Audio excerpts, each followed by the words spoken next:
Dear friends, welcome to Inquest. In this class, let's discuss about 22nd November 2021 daily current affairs. ಈ ಎಲ್ಲ ಪ್ರಚಲಿತ ಘಟನೆಗಳನ್ನ ನಾವು the Hindu, Deccan herald, press information bureau ಮತ್ತೆ government websites ಇಂದ source ಮಾಡಿರ್ತೇವೆ. ಅದರ ಜೊತೆ ನಿಮಗೆ ಇನ್ಕ್ವೆಸ್ಟ್ ಒನ್ ಲೈನರ್ಸ್ ಮತ್ತೆ at the end of the presentation inquest challenge ಕೂಡ ಕೊಟ್ಟಿರ್ತೇವೆ. ಸೊ ಯಾರು ಇದರಲ್ಲಿ ಪಾರ್ಟಿಸಿಪೇಟ್ ಮಾಡ್ತಾರೆ, we going to endorse their names in the next presentation. All these activities are useful for your UPSC, KPSC, Group C, PSI and all other competitive examinations for your general studies preparation, mains and also for essay writing. So with this, let's see the index of today's discussion. Article number 1 is related to award ceremony, that is cleanest cities of India honored by President at Swachh Amrit Mahotsav. So Swachh Amrit Mahotsavadalli ಭಾರತದ ರಾಷ್ಟ್ರದಲ್ಲಿರ್ತಕ್ಕಂಥ ಸ್ವಚ್ಛವಾದ ನಗರಗಳಿಗೆ various categories ಅಲ್ಲಿ States ಇರ್ಬೋದು, union territories ಇರ್ಬೋದು, various categories ಅಲ್ಲಿ so ವಿವಿಧ ರೀತಿಯ awards ನ ಹಾನರ್ ಮಾಡಲಾಗಿದೆ. ಸೊ ಈ ಒಂದು ಆರ್ಟಿಕಲ್ ಅಲ್ಲಿ ಯಾವ್ಯಾವ ಸಿಟಿಗೆ, ಯಾವ್ಯಾವ ನಗರಕ್ಕೆ, ಯಾವ್ಯಾವ ರಾಜ್ಯಕ್ಕೆ ಯಾವ ಅವಾರ್ಡ್ ಬಂದಿದೆ ಅನ್ನೋದನ್ನ ಕಂಪ್ಲೀಟ್ ಆಗಿ ತಿಳ್ಕೊಳ್ಳೋಣ. Article number 2, no consensus on limiting speakers power. So ಇಲ್ಲಿ ಈ ಒಂದು ಆರ್ಟಿಕಲ್ ಅಲ್ಲಿ ನಾವು ಆಂಟಿ ಡಿಫೆಕ್ಷನ್ ಲಾ ಬಗ್ಗೆ ಮಾತಾಡ್ತೀವಿ. ಅಂದ್ರೆ ಪಕ್ಷಾಂತರ ನಿಷೇಧ ಕಾಯ್ದೆಯ ಮೇಲೆ ಈ ಸ್ಪೀಕರ್ಗೆ ಎಷ್ಟು ಪವರ್ಸ್ ಇದೆ ಅದ್ರ ಬಗ್ಗೆ ಒಂದು ಡಿಸ್ಕಷನ್ ನಡೀತು. ಆ ಡಿಸ್ಕಷನ್ ನ ಅಂತಿಮವಾಗಿ ಯಾವುದೇ ಒಂದು ತೀರ್ಮಾನಕ್ಕೆ ಬಂದಿರೋದಿಲ್ಲ. ಹಾಗಿದ್ರೆ ಈ ಒಂದು ಆರ್ಟಿಕಲ್ ಅಲ್ಲಿ ಸ್ಪೀಕರ್ಸ್ಗೆ ಇವಾಗ ಇರ್ತಕ್ಕಂಥ ಪ್ರೆಸೆಂಟ್ ಏನಿದೆ, ಪವರ್ಸ್ ಏನಿದೆ, ಆಂಟಿ ಡಿಫೆಕ್ಷನ್ ಲಾ ಅಂದ್ರೆ ಏನು, ಸೊ ಎಲ್ಲದ್ರ ಬಗ್ಗೆ ಕಂಪ್ಲೀಟ್ ಮಾಹಿತಿಯನ್ನ ತಿಳ್ಕೊಳ್ಳೋಣ. Article number 3, RBI panel moves law to regulate digital lending. So ಇವಾಗ ನಿಮ್ಗೆ ಗೊತ್ತಿರೋ ಹಾಗೆ there are a lot of online application that they give loans. So direct agi loans ಕೊಡ್ತಾರೆ. But recently it is found that a lot of harassment cases have been reported. So ಅದರಿಂದ RBI has come up with a discussion. So ಇದರ ಸಲುವಾಗಿ ಒಂದು ಕಾನೂನನ್ನ ಮಾಡಬೇಕು ಅನ್ನೋದ್ರ ಬಗ್ಗೆ discussions ನಡೀತಾ ಇದೆ. ಸೊ ಹಾಗಿದ್ರೆ ಇದ್ರ ಬಗ್ಗೆ ನಾವು ಕಂಪ್ಲೀಟ್ ಆಗಿ ತಿಳ್ಕೊಳ್ಳೋಣ. ಅದೇ ರೀತಿ ಈ ಒಂದು ಆರ್ಟಿಕಲ್ ಅಲ್ಲಿ ಸೊ RBI ಬಗ್ಗೆ ಅದ್ ಹೆಂಗ್ ಸ್ಟಾರ್ಟ್ ಆಯ್ತು, ಅದ್ ಯಾವಾಗ ನ್ಯಾಷನಲೈಸ್ ಆಯ್ತು, ಸೊ ಇದ್ರ ಬಗ್ಗೆ ರೆಸ್ಪಾನ್ಸಿಬಿಲಿಟಿ, ರೋಲ್ಸ್ ಎಲ್ಲದ್ರ ಬಗ್ಗೆ ಕಂಪ್ಲೀಟ್ ಆಗಿ ತಿಳ್ಕೊಳ್ಳೋಣ. Article number 4, India needs $10 trillion to meet net zero. So ಈ ನೆಟ್ ಝೀರೋ ಏನಿದೆ, so Bharat NDC national determined commitment ಏನಿದೆ, ಸೊ ಇದು 2070ಕ್ಕೆ ನಾವು ನೆಟ್ ಝೀರೋ ಕಾರ್ಬನ್ ಎಮಿಷನ್ ನ ಅಚೀವ್ ಮಾಡ್ತೀವಿ ಅಂದ್ಬಿಟ್ಟು ನಾವು ಅಕ್ಸೆಪ್ಟ್ ಮಾಡಿದೀವಿ. ಬಟ್ ಈ ಒಂದು ಟಾರ್ಗೆಟ್ ನ ಅಚೀವ್ ಮಾಡ್ಲಿಕ್ಕೆ ಭಾರತ ರಾಷ್ಟ್ರಕ್ಕೆ $10 ಟ್ರಿಲಿಯನ್ ನ ಎಕಾನಮಿಯ ಅವಶ್ಯಕತೆ ಇದೆ. ಸೊ ಹಾಗಿದ್ರೆ ಇದ್ರ ಬಗ್ಗೆ ನಾವು ಕಂಪ್ಲೀಟ್ ಆಗಿ ಡಿಸ್ಕಸ್ ಮಾಡೋಣ. Russia test hypersonic cruise missile. So ಈ ಒಂದು ಆರ್ಟಿಕಲ್ ಅಲ್ಲಿ ಅವರ ಹೈಪರ್ಸಾನಿಕ್ ಕ್ರೂಸ್ ಮಿಸೈಲ್ ಬಗ್ಗೆ ಕಂಪ್ಲೀಟ್ ಡಿಸ್ಕಷನ್ ಮಾಡೋಣ. Next, world fisheries day. So ಇದನ್ನ ನಾವು ಅಬ್ಸರ್ವ್ ಮಾಡ್ತೀವಿ. Every year we are going to celebrate ವಿಶ್ವ ಮೀನಿನ ಅಥವಾ ಮತ್ಸ್ಯ ದಿನ ಅಂತ ಏನ್ ಮಾಡ್ತೀವಿ, ಸೊ ಅದನ್ನ ಸೆಲೆಬ್ರೇಟ್ ಮಾಡ್ತೀವಿ. ಸೊ ಈ ವರ್ಷದ ವರ್ಲ್ಡ್ ಫಿಶರೀಸ್ ಡೇ ದಿವಸ ಈ ಒಂದು ಬ್ಲೂ ಎಕಾನಮಿನ ಇನ್ಕ್ರೀಸ್ ಮಾಡ್ಲಿಕ್ಕೆ, ಬ್ಲೂ ಎಕಾನಮಿ ಅಂದ್ರೆ ನಮ್ಗೆ ವಾಟರ್ ಸೋರ್ಸ್ ಇಂದ ಬರ್ತಕ್ಕಂಥ ಎಕಾನಮಿನ ಇನ್ಕ್ರೀಸ್ ಮಾಡ್ಲಿಕ್ಕೆ ಏನೇನು ಕಾರ್ಯಕ್ರಮಗಳನ್ನ ನಾವು ಮಾಡ್ತಾ ಇದೀವಿ ಅನ್ನೋದನ್ನ ಡಿಸ್ಕಸ್ ಮಾಡೋಣ. ಆರ್ಟಿಕಲ್ ನಂಬರ್ 7, ಎಕ್ಸಸೈಸ್ ಶಕ್ತಿ 2021 ಬೀಯಿಂಗ್ ಕಂಡಕ್ಟೆಡ್ ಇನ್ ಫ್ರಾನ್ಸ್. ಸೊ ಫ್ರಾನ್ಸ್ ನಲ್ಲಿ ಎಕ್ಸಸೈಸ್ ಶಕ್ತಿ 2021 ಅನ್ನೋ ಒಂದು ಎಕ್ಸಸೈಸ್ ನಡೆಯಲಿದೆ. ಸೊ ಅದ್ರ ಬಗ್ಗೆ ಕಂಪ್ಲೀಟ್ ಮಾಹಿತಿ ತಿಳ್ಕೊಳ್ಳೋಣ. Article number 8, MSME launch special credit link capital subsidy scheme for service sector. So service sector ಅಲ್ಲಿ ಒಂದು MSME ಒಂದು ಸ್ಕೀಮ್ ನ ಲಾಂಚ್ ಮಾಡಿದೆ. ಸೊ ಇದು ಯಾರಿಗೆ ಬೆನಿಫಿಟ್ ಆಗುತ್ತೆ, ಸೊ ಯಾವ ರೀತಿಯ ಒಂದು ಸಬ್ಸಿಡಿನ ಇದ್ರಲ್ಲಿ ಕೊಡ್ತಾರೆ ಅನ್ನೋದನ್ನ ಕಂಪ್ಲೀಟ್ ಆಗಿ ತಿಳ್ಕೊಳ್ಳೋಣ ಇನ್ ಒನ್ ಲೈನರ್ಸ್. ಅದಾದ್ಮೇಲೆ ಮಾಲ್ಟನ್ ಮೆಟಲ್ ಅಂತ ಒಂದು ಆಪರೇಷನ್ ನಡೆದಿದೆ. ಸೊ ಇದರಲ್ಲಿ ಏನ್ ಡಿಟೆಕ್ಟ್ ಮಾಡಿದ್ದಾರೆ, ಸೊ ಇದರ ಪರ್ಪಸ್ ಏನಾಗಿತ್ತು ಅನ್ನೋದನ್ನ ಕಂಪ್ಲೀಟ್ ಆಗಿ ತಿಳ್ಕೊಳ್ಳೋಣ. So with this these are the answers for Inquest challenge number 10. So you can just pause the video and go through the answers. And we appreciate everybody who participated. Amit, Rachana, Suresh, Birappa, Basuraj and Shobhasri. Thank you for your participation. So with this, let's go to the article number 1. So cleanest cities of India honored by President at Swachh Amrit Mahotsav. So Bharat ದೇಶದಲ್ಲಿರ್ತಕ್ಕಂಥ ಸ್ವಚ್ಛ ನಗರಗಳಿಗೆ ಈ ಒಂದು ಕಾರ್ಯಕ್ರಮದಲ್ಲಿ ಪ್ರಶಸ್ತಿಯನ್ನ ನೀಡಲಾಗಿದೆ. So ಯಾರು ಕೊಟ್ಟಿದ್ದು?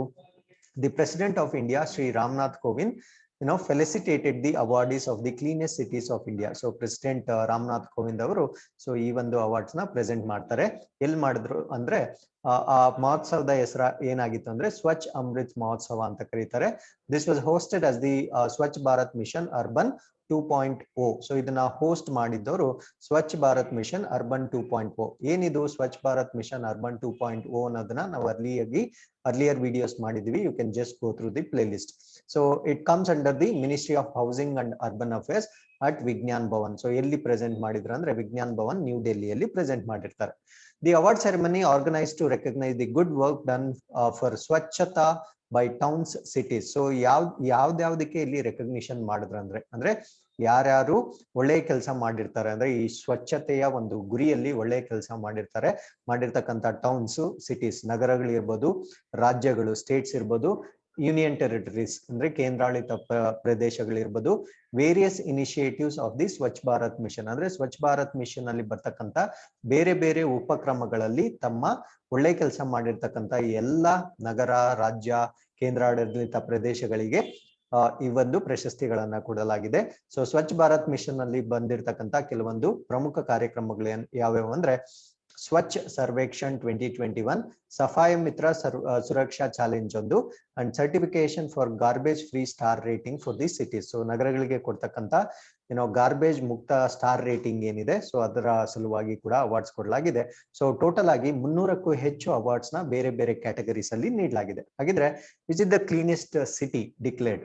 So for the 5th consecutive year, so 5ನೇ ವರ್ಷ ನಿರಂತರವಾಗಿ ಕಂಟಿನ್ಯೂಸ್ ಆಗಿ indoor was awarded the title of India's cleanest city. So ಭಾರತದ ಅತ್ಯಂತ ಶುಚಿತ್ವ ನಗರ ಎಂದು ಇಂಡೋರ್ ನ ಕಂಟಿನ್ಯೂಸ್ ಆಗಿ 5ನೇ ಬಾರಿ ಕೂಡ ಅದೇ ಅವಾರ್ಡ್ ತಗೊಳ್ತಾ ಇದೆ ಅಂಡರ್ ಸ್ವಚ್ಛ Survekshan, while Surat and Vijayawada bagged the 2nd and 3rd post respectively. So 2nd post ಅಲ್ಲಿ ಸೂರತ್ ಇರುತ್ತೆ, 3rd post position ಅಲ್ಲಿ ವಿಜಯವಾಡ ಇರುತ್ತೆ.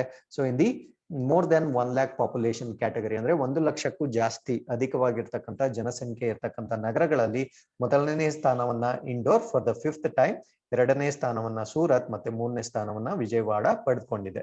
So in the population category of less than 1 lakh ಅಂದ್ರೆ 1 ಲಕ್ಷಕ್ಕಿಂತ ಕಡಿಮೆ ಇರ್ತಕ್ಕಂಥ ಕ್ಯಾಟಗರಿಯಲ್ಲಿ Vita, Lonavala, Saswad all from ಮಹಾರಾಷ್ಟ್ರದ ಈ 3 ನಗರಗಳು back the 1st, 2nd, 3rd position respectively. So ಮೊದಲನೇ ಸ್ಥಾನ ವೀಟಾಗೆ, 2ನೇದು ಲೋನಾವಾಲಾ ಮತ್ತೆ ಸಸ್ವದ್. ಅಂದ್ರೆ ಇಲ್ಲಿ 1 ಲಕ್ಷಕ್ಕಿಂತ ಕಡಿಮೆ ಇರ್ತಕ್ಕಂಥ ನಗರಗಳಲ್ಲಿ ಎಲ್ಲಾ ನಗರಗಳು ಮಹಾರಾಷ್ಟ್ರದಿಂದ ಬಂದಿವೆ. So Varanasi emerged as the best Ganga town. So best Ganga town ಆಗಿ ಸೊ ವಾರಣಾಸಿಯನ್ನ ಡಿಕ್ಲೇರ್ ಮಾಡಲಾಗಿದೆ. While Ahmedabad cantonment one the title of India's cleanest cantonment. So ಭಾರತದ ಅತ್ಯಂತ ಸ್ವಚ್ಛವಾದ ಕಂಟೋನ್ಮೆಂಟ್ ಆಗಿ ಅಹಮದಾಬಾದ್ ಕಂಟೋನ್ಮೆಂಟ್ ನ ಡಿಕ್ಲೇರ್ ಮಾಡಿದ್ದಾರೆ. Followed by Meerut cantonment and Delhi cantonment. So first place ಬಂದು Ahmedabad cantonment, 2ನೇದು Meerut cantonment ಮತ್ತೆ 3ನೇದು ಡೆಲ್ಲಿ ಕಂಟೋನ್ಮೆಂಟ್. ಸೊ ಕ್ಲೀನೆಸ್ಟ್ ಆಗಿ ಡಿಕ್ಲೇರ್ ಆಗಿದೆ. So in the category of fastest mower ಅಂದ್ರೆ ರ್ಯಾಂಕ್ಸ್ ಏನಿದೆ ಅದು ತುಂಬಾ ಫಾಸ್ಟ್ ಆಗಿ ಇಂಪ್ರೂವ್ ಆಗಿರೋ ಒಂದು ಕ್ಯಾಟಗರಿಯಲ್ಲಿ ಹೊಸಂಗಾಬಾದ್, so this is in Madhya Pradesh, emerged as the fastest mover city. So in the more than 1 lakh population category, so 1 ಲಕ್ಷಕ್ಕಿಂತ ಜಾಸ್ತಿ ಪಾಪ್ಯುಲೇಷನ್ ಇರುವ ನಗರಗಳಲ್ಲಿ ಫಾಸ್ಟೆಸ್ಟ್ ಆಗಿ ರ್ಯಾಂಕ್ಸ್ ಇಂಪ್ರೂವ್ ಆಗಿರೋ ನಗರ ಯಾವುದು ಅಂದ್ರೆ ಹೊಶಂಗಾಬಾದ್. ಸೊ ಇದು ಮಧ್ಯಪ್ರದೇಶದಲ್ಲಿದೆ. ಅದು ಎಷ್ಟು ರ್ಯಾಂಕ್ಸ್ ಜಂಪಿಂಗ್ ಆಗಿದೆ ಅಂದ್ರೆ so with a jump of 274 ranks. So ನೋಡಿ 274 ರ್ಯಾಂಕ್ ಒಂದೇ ವರ್ಷದಲ್ಲಿ ಜಂಪ್ ಆಗ್ಬೇಕಾದ್ರೆ ಎಷ್ಟು ಇಂಪ್ರೂವೈಸೇಷನ್ ಆಗಿರ್ಬೇಕು. From 361st position in 2020. So 2020ರಲ್ಲಿ 360ನೇ ಸ್ಥಾನದಲ್ಲಿತ್ತು. So rankings to the 87th position ಗೆ ಬಂದಿದೆ. ಅಂದ್ರೆ ಡಿಫರೆನ್ಸ್ ಆಫ್ 274 ರ್ಯಾಂಕ್ಸ್ ಇದು ಜಂಪ್ ಆಗಿರುತ್ತೆ. ಸೊ ಅದಕ್ಕೆ ಇದನ್ನ ಫಾಸ್ಟೆಸ್ಟ್ ಮೂವರ್ ಸಿಟಿ ಅಂತ ಡಿಕ್ಲೇರ್ ಮಾಡಲಾಗಿರುತ್ತೆ. So in the state award, Chhattisgarh for the 3rd consecutive year emerged as the cleanest state. So ಎಲ್ಲಾ ರಾಜ್ಯಗಳ ಪೈಕಿ ಛತ್ತೀಸ್ಗಢ ರಾಜ್ಯ ನಿರಂತರವಾಗಿ 3ನೇ ಸಾರಿ ಕೂಡ ಅತ್ಯಂತ ಸ್ವಚ್ಛ ರಾಜ್ಯ ಎಂದು ಡಿಕ್ಲೇರ್ ಮಾಡಲಾಗಿದೆ. So in the categories of more than 100 urban local bodies ಅಂದ್ರೆ 100ಕ್ಕಿಂತ ಹೆಚ್ಚು ಅರ್ಬನ್ ಲೋಕಲ್ ಬಾಡೀಸ್ ಏನಿರುತ್ತೆ ಆ ಕ್ಯಾಟಗರಿಯಲ್ಲಿ.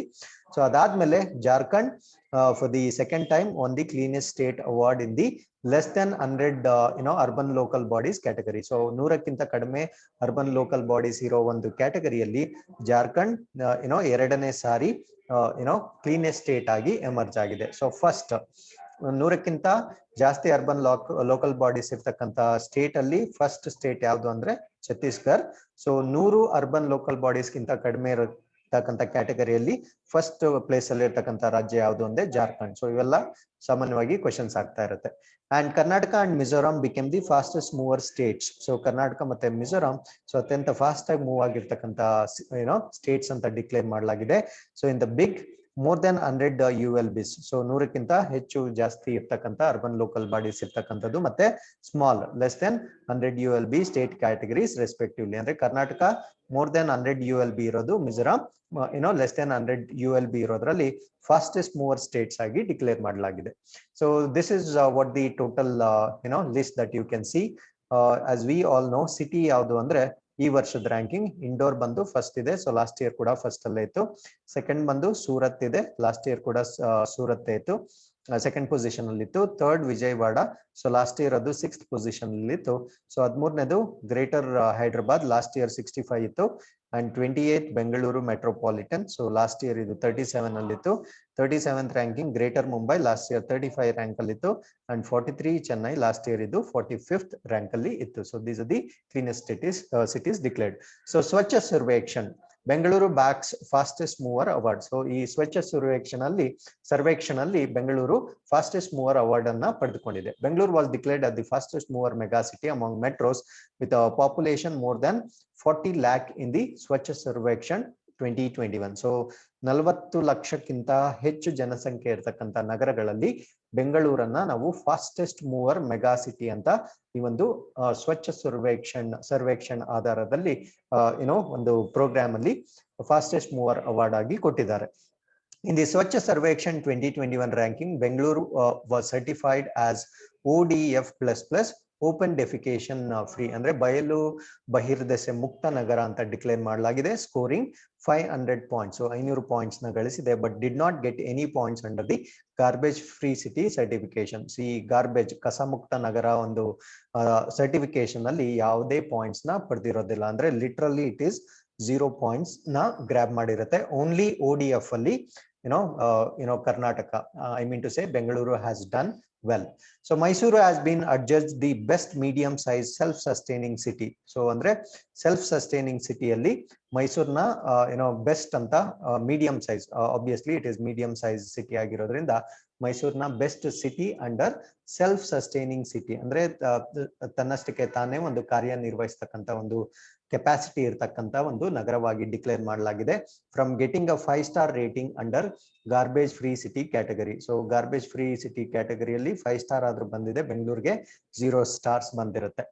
ಸೊ ಬೆಂಗಳೂರು ಬಗ್ಗೆ ಇನ್ನೂ ಸ್ವಲ್ಪ ಡೀಟೇಲ್ಸ್ ನೋಡೋದಾದ್ರೆ, so national ranking 28. So over all ಎಲ್ಲಾ ನಗರಗಳ ಪೈಕಿ ನಾವು 28ನೇ ರ್ಯಾಂಕಿಂಗ್ ಅಲ್ಲಿ ಇದೀವಿ. ಸೊ ಸ್ಟೇಟ್ ರ್ಯಾಂಕ್ ಅಲ್ಲಿ ನಾವು 8ನೇ ಪ್ಲೇಸ್ ಅಲ್ಲಿ ಇದೀವಿ. ಅದಾದ್ಮೇಲೆ ಸರ್ಟಿಫಿಕೇಶನ್ ODF ನಮ್ಗೆ 500 ಪಾಯಿಂಟ್ಸ್ ಬಂದಿದೆ. ಅಂಡ್ ಗಾರ್ಬೇಜ್ ಫ್ರೀ ಅಲ್ಲಿ ನಮ್ಗೆ 0 ಪಾಯಿಂಟ್ಸ್ ಬಂದಿರುತ್ತೆ. So among States with more than 100 ULB, Karnataka was adjust the fastest mower state ಆಗಿ ನಾವು ಎಮರ್ಜ್ ಆಗಿದ್ವಿ. ಅದಾದ್ಮೇಲೆ Mysore is rank 7 out of 372 cities. ಅದಾದ್ಮೇಲೆ ಇದಕ್ಕೆ 5 ಸ್ಟಾರ್ ರೇಟಿಂಗ್ ಕೂಡ ಬಂದಿರುತ್ತೆ, ಯಾವ್ದ್ರಲ್ಲಿ ಗಾರ್ಬೇಜ್ ಫ್ರೀ ಸ್ಟಾರ್ ರೇಟಿಂಗ್ ಅಲ್ಲಿ. ಅದಾದ್ಮೇಲೆ best self sustainable medium city, ಸಫಾಯಿ ಮಿತ್ರ ಸುರಕ್ಷಣ್ ಚಾಲೆಂಜ್ 2021, ಸಫಾಯಿ ಮಿತ್ರ ಯೂನಿಫಾರ್ಮ್ ಕಂಟೆಸ್ಟ್ 2021 ಅಲ್ಲಿ ನಮ್ಗೆ best self sustainable medium city award ಬಂದಿರುತ್ತೆ. ಅದಾದ್ಮೇಲೆ Hubballi Dharwad rank 25 out of 372 cities with population between 1 lakh and 10 lakh. So 1 lakh ಮತ್ತೆ 10 lakh ಪಾಪ್ಯುಲೇಷನ್ ರೇಂಜ್ ಅಲ್ಲಿ Hubballi Dharwad 25 out of 372 cities ಬಂದಿರುತ್ತೆ. Garbage free city ಎಷ್ಟು ರ್ಯಾಂಕಿಂಗ್ ಇದೆ ಅಂದ್ರೆ 3 ಸ್ಟಾರ್ ರೇಟಿಂಗ್ ಬಂದಿದೆ. So fastest mower medium city ಕೂಡ ಆಗಿ ಡಿಕ್ಲೇರ್ ಆಗಿದೆ. ಅದಾದ್ಮೇಲೆ Tumakuru rank 50 out of 372. So 372 ನಗರಗಳಲ್ಲಿ ತುಮಕೂರಿಗೆ 50ನೇ ಸ್ಥಾನ ಬಂದಿದೆ. Cities with population between 1 lakh to 10 lakh. So garbage free ಸಿಟಿಯಲ್ಲಿ 3 ಸ್ಟಾರ್ ರೇಟಿಂಗ್ ಬಂದಿರುತ್ತೆ. So this is about our state statistics. So with this, let's go to the next article. No consensus on limiting speakers power. So ಈ ಪಕ್ಷಾಂತರ ನಿಷೇಧ ಕಾಯ್ದೆ ಇರುತ್ತಲ್ವಾ, so ಅದರಲ್ಲಿ speakers powers related ಕೆಲವೊಂದು discussions ನಡೆದಿತ್ತು. ಆ ಡಿಸ್ಕಷನ್ಗೆ ಒಂದು ಕಮಿಟಿನ ಕೂಡ ಫ್ರೇಮ್ ಮಾಡಿರ್ತಾರೆ, ಬಟ್ ಯಾವುದೇ ಔಟ್ಕಮ್ಸ್ ಬಂದಿರೋದಿಲ್ಲ. The all India presiding officers conference ಅಂತ ಹೇಳ್ತೀವಿ. ಸೊ ಅದನ್ನ all India presiding officers conference ended with the delegates failing to reach a consensus on whether the speaker's power under the anti-defection law should be limited. So ಇವಾಗ ಒಬ್ಬ elect ಆಗಿರ್ತಕ್ಕಂಥ ಒಬ್ಬ ಏನೋ politician ಏನಿರ್ತಾರೆ ಅವರು ಒಂದು ಪಕ್ಷದಿಂದ ಸೆಲೆಕ್ಟ್ ಆಗಿ ಒಂದು ಬೇರೆ ಪಕ್ಷಕ್ಕೆ ಜಂಪ್ ಆಗ್ತಾರೆ. ಸೊ ಇದ್ರ ಬಗ್ಗೆ ಸ್ಪೀಕರ್ದು ಏನ್ ಪವರ್ಸ್ ಇರುತ್ತೆ, ಸೊ ಅದ್ರ ಬಗ್ಗೆ ಒಂದು ಡಿಸ್ಕಷನ್ ನಡೆಯುತ್ತೆ. So with all India presiding officers conference ಅಲ್ಲಿ. ಬಟ್ ಈ ಅಂತಿಮವಾಗಿ ಸೊ ಇದ್ರ ಬಗ್ಗೆ ಯಾವುದೇ ಒಂದು ನಿರ್ಧಾರಕ್ಕೆ ಬಂದಿರೋದಿಲ್ಲ. While reiterating an earlier resolution that there should be no disruption during question hour and president's and governor's address to the house. So ಅದರ ಜೊತೆ ಇನ್ನೂ ಒಂದು ಡಿಸ್ಕಷನ್ ಕೂಡ ನಡೀತು. ಆ ಡಿಸ್ಕಷನ್ ಏನು ಅಂದ್ರೆ, so regarding no disruption during question hour. So question hour ಇರುತ್ತಲ್ವಾ ಪಾರ್ಲಿಮೆಂಟ್ ಅಲ್ಲಿ, ಅಲ್ಲಿ when presidents and governors address to the house, president ಅಥವಾ ಗವರ್ನರ್ ಹೌಸ್ ನ ಅಡ್ರೆಸ್ ಮಾಡುವಾಗ ನೋ ಡಿಸ್ಟರ್ಬೆನ್ಸ್ ಮಾಡ್ಲಿಕ್ಕೆ ಕೂಡ ಸೊ ಇದ್ರಲ್ಲಿ ಕೂಡ ಒಂದು ಡಿಸ್ಕಷನ್ ನಡೆಯಲಾಯಿತು. So two things, one is anti defection law ಬಗ್ಗೆ ಸ್ಪೀಕರ್ ಏನ್ ಪವರ್ಸ್ ಇರುತ್ತೆ, ಇನ್ನೊಂದು ಕ್ವೆಶನ್ ಅವರ್ ಅಲ್ಲಿ ಪ್ರೆಸಿಡೆಂಟ್ ಅಥವಾ ಗವರ್ನರ್ ಅಡ್ರೆಸ್ ಮಾಡುವಾಗ no disruption during the question hour ಬಗ್ಗೆ ಎರಡು ಡಿಸ್ಕಷನ್ ಆಗಿರುತ್ತೆ. So Lok Sabha speaker Om Birla set the report of the committee headed by Rajasthan Speaker C.P. Joshi to review the anti-defection law was placed before the presiding officers, but there was no consensus. So, Lok Sabha Speaker Om Birla ಅವರು ಈ committee, this committee ಏನು ಇದು aunty-defection ಲಾ ಬಗ್ಗೆ discuss ಮಾಡ್ಲಿಕ್ಕೆ ಒಂದು committee ಇರುತ್ತೆ. ಆ committee headed by Rajasthan speaker C.P. Joshi ಅವರು. ಸೊ ಈ ಒಂದು ಡಿಸ್ಕಷನ್ ನ ಈ all India presiding officers conference ಅಲ್ಲಿ ಪ್ರೆಸೆಂಟ್ ಮಾಡ್ತಾರೆ. ಬಟ್ ಯಾವುದೇ ಒಂದು ಕನ್ಸೆನ್ಸಸ್ ಅಥವಾ ಅಂತಿಮವಾಗಿ ಯಾವುದೇ ನಿರ್ಧಾರಕ್ಕೆ ಬಂದಿರೋದಿಲ್ಲ. ಸೊ ಈ ಕಮಿಟಿನ ಸೊ ಯಾವುದು ದಿ ಆಂಟಿ ಡಿಫೆಕ್ಷನ್ ಲಾ ಬಗ್ಗೆ ಡಿಸ್ಕಸ್ ಮಾಡಕ್ಕೆ ಒಂದು ಕಮಿಟಿ ಇರುತ್ತಲ್ವಾ. So this committee was formed in 2019, 2019 ಈ ಕಮಿಟಿನ ನೇಮಕ ಮಾಡಲಾಯಿತು. To examine the role of speaker in case of disqualification on the grounds of defection. So ಇವಾಗ ಒಂದು ಪಕ್ಷದಿಂದ ಇನ್ನೊಂದು ಪಕ್ಷಕ್ಕೆ ಜಂಪ್ ಆದಾಗ ಅವ್ರನ್ನ ಡಿಸ್ಕ್ವಾಲಿಫೈ ಮಾಡ್ತಾರೆ, ಅನರ್ಹ ಮಾಡ್ತಾರೆ. ಸೊ ಆ ಒಂದು ಪವರ್ಸ್ ಬಗ್ಗೆ this comes under 10th schedule of the constitution. ಇದು ಭಾರತ ಸಂವಿಧಾನದ 10ನೇ ಸ್ಕೆಡ್ಯೂಲ್ ಅಲ್ಲಿ ಈ ಒಂದು ಪವರ್ಸ್ ಬರುತ್ತೆ. ಸೊ ಹಾಗಿದ್ರೆ 10th schedule ಬಗ್ಗೆ ಸ್ವಲ್ಪ ಹೆಚ್ಚಿನ ಮಾಹಿತಿ ತಿಳ್ಕೊಳ್ಳೋದಾದ್ರೆ, the 10th schedule popularly known as the anti-defection law. So ಈ 10th schedule ನ ನಾವು ಪಕ್ಷಾಂತರ ನಿಷೇಧ ಕಾಯ್ದೆ ಅಥವಾ anti-defection law ಅಂತ ಕರಿತೀವಿ. was included in the constitution via 52nd Amendment Act 1985. ಅಂದ್ರೆ ಇದು ಒರಿಜಿನಲ್ ಕಾನ್ಸ್ಟಿಟ್ಯೂಷನ್ ಅಲ್ಲಿ ಇರೋದಿಲ್ಲ. ಸೊ ಇದನ್ನ 1985ರಲ್ಲಿ 52ನೇ ತಿದ್ದುಪಡಿ ಮಾಡೋದ್ರ ಮುಖಾಂತರ ಭಾರತದ ಸಂವಿಧಾನಕ್ಕೆ ಸೇರಿಸಲಾಗುತ್ತದೆ. and sets the provisions for disqualification of elected members on the ground of defection to another political party. So ಅವರು ಒಂದು ಪೊಲಿಟಿಕಲ್ ಪಾರ್ಟಿಯಲ್ಲಿ ಎಲೆಕ್ಟ್ ಆಗಿ ಬೇರೆ ಪೊಲಿಟಿಕಲ್ ಪಾರ್ಟಿಗೆ ಅವರು ಜಂಪ್ ಅಂದ್ರೆ ಎಲೆಕ್ಟ್ ಆದ ನಂತರ ಸೊ ಅವ್ರನ್ನ ಡಿಸ್ಕ್ವಾಲಿಫೈ ಮಾಡೋದ್ರ ಬಗ್ಗೆ ಇದರಲ್ಲಿ ಡೀಟೇಲ್ಸ್ ಇರುತ್ತೆ. So parliament added it to the constitution as the 10th schedule in 1985. ಸೊ ಇದನ್ನ 1985ರಲ್ಲಿ 10ನೇ ಸ್ಕೆಡ್ಯೂಲ್ ಆಗಿ ಪಾರ್ಲಿಮೆಂಟ್ ಕಾನ್ಸ್ಟಿಟ್ಯೂಷನ್ಗೆ ಆಡ್ ಮಾಡುತ್ತೆ. So its purpose was to bring stability in governments by discouraging legislators from changing party. So ಈ ಒಂದು ಪಾರ್ಟಿಯಿಂದ ಇನ್ನೊಂದು ಪಾರ್ಟಿಗೆ ಜಂಪ್ ಆಗಿ ಈ ಗವರ್ಮೆಂಟ್ ಇನ್ಸ್ಟೆಬಿಲಿಟಿ ಆಗುತ್ತೆ, ಏನೋ ಅದೊಂದು ಸ್ಟೇಬಲ್ ಗವರ್ಮೆಂಟ್ ಫಾರ್ಮೇಶನ್ ಇರೋದಿಲ್ಲ. ಸೊ ಅದನ್ನ ಪ್ರಿವೆಂಟ್ ಮಾಡ್ಲಿಕ್ಕೆ ಈ ಆಂಟಿ ಡಿಫೆಕ್ಷನ್ ಲಾನ ಮಾಡಿರಲಾಗಿರುತ್ತೆ. The law applies to both parliament and the state assembly. So ಇದು ಪಾರ್ಲಿಮೆಂಟ್ಗೂ ಅಪ್ಲಿಕಬಲ್ ಆಗುತ್ತೆ ಮತ್ತೆ ರಾಜ್ಯ ಸ್ಟೇಟ್ ಅಸೆಂಬ್ಲಿಗೂ ಇದು ಅಪ್ಲಿಕಬಲ್ ಆಗಿರುತ್ತೆ. So when can member be disqualified? So ಯಾವ್ಯಾವ ಕಂಡೀಷನ್ಸ್ ಅಲ್ಲಿ ಈ ಒಂದು ಮೈಗ್ರೇಟ್ ಆಗಿರೋದನ್ನ, ಒಂದು ಪಕ್ಷದಿಂದ ಇನ್ನೊಂದು ಪಕ್ಷಕ್ಕೆ ಮೈಗ್ರೇಟ್ ಆಗಿರೋದನ್ನ ಡಿಸ್ಕ್ವಾಲಿಫೈ ಮಾಡಬಹುದು. If a member of the house belonging to a political party, ಯಾವುದೇ ಒಂದು ರಾಜಕೀಯ ಪಕ್ಷಕ್ಕೆ ಅವರು ಬಿಲಾಂಗ್ ಆಗಿ voluntarily gives up the membership of his political party, ಅವರು ಆ ಒಂದು ರಾಜಕೀಯ ಪಕ್ಷದ ಸದಸ್ಯತ್ವವನ್ನ ಅವರು ತನ್ನಷ್ಟಕ್ಕೆ ತಾನೇ ಬಿಟ್ಕೊಟ್ಟಾಗ ಅವ್ರನ್ನ ಡಿಸ್ಕ್ವಾಲಿಫೈ ಮಾಡಬಹುದು. ಅದಾದ್ಮೇಲೆ voters are does not vote in legislator contrary to the directions of his political party. ಅಂದ್ರೆ ಅವರ ಪೊಲಿಟಿಕಲ್ ಪಾರ್ಟಿ ಡೈರೆಕ್ಷನ್ಸ್ ಏನಿರುತ್ತೋ ಅದಕ್ಕೆ ವಿರುದ್ಧವಾಗಿ ವೋಟ್ ಮಾಡೋದಾಗ್ಲಿ ಅಥವಾ ವೋಟ್ ಮಾಡದೇ ಇಲ್ದಿರೋದಾಗ್ಲಿ ಸೊ ಅವಾಗ ಕೂಡ ಅವ್ರನ್ನ ಡಿಸ್ಕ್ವಾಲಿಫೈ ಮಾಡಬಹುದು. However, if the member has taken prior permission or is condoned by the party within 15 days from such voting. So ಅಥವಾ ಅವರು ಪರ್ಮಿಷನ್ ತಗೊಂಡಿದ್ರೆ ಅಥವಾ ಅದನ್ನ ಅವ್ರ ಪೊಲಿಟಿಕಲ್ ಪಾರ್ಟಿ ಅಕ್ಸೆಪ್ಟ್ ಮಾಡಿದ್ರೆ, ಅಂದ್ರೆ ವಿತಿನ್ 15 days ಒಳಗಡೆ ಅವರು ಅಕ್ಸೆಪ್ಟ್ ಮಾಡಿದ್ರೆ such voting R